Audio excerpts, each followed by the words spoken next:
চাচা, আপনি কি আমাকে অন্য কোনো কথা বলবেন? না রিমন, তোমাকে এই কথা বলার জন্য ডাকছিলাম। আচ্ছা চাচা, আমি গেলাম তাহলে।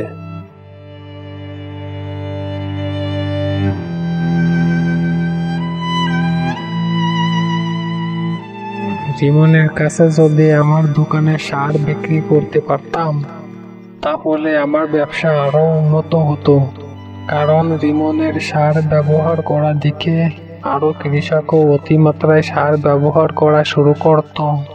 সমস্ত কৃষক যদি অতিমাত্রায় সার ব্যবহার করা শুরু করে তাহলে তো আমার জন্যই ভালো।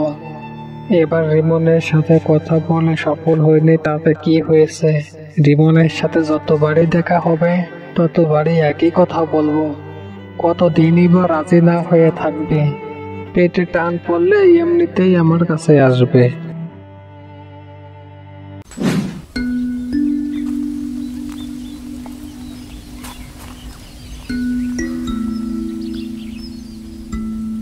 বউ, এই বাজারের ব্যাগটা নিয়ে ঘরে যাও, আমি গোসল করে আসি।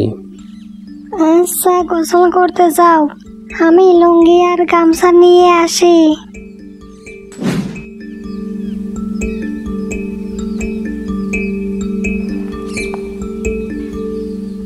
ও দাদা, আমাকে এখান থেকে বড় একটা মাছ দাও তো। হ্যাঁ দাদা, এই তো দিচ্ছি।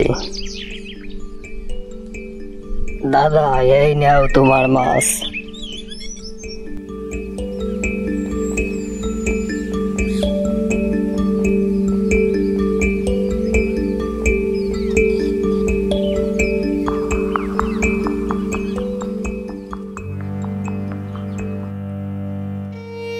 রতন আজকে অনেক বড় মাছ কিনে এনেছে।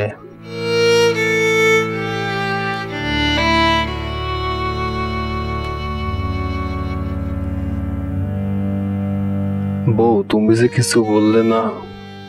কেন, কি বলবো? রতন বাজার থেকে মাঝে মাঝেই বড় বড় মাছ কিনে আনে, ভালো ভালো বাজার করে, আর আমি তোমাকে ভালো কোনো কিছুই খাওয়াতে পারি না। দেখো, এ বিষয়ে তোমার প্রতি আমার কোনো অভিযোগ নেই। তুমি যেভাবে চলবে আমি তাতেই রাজি।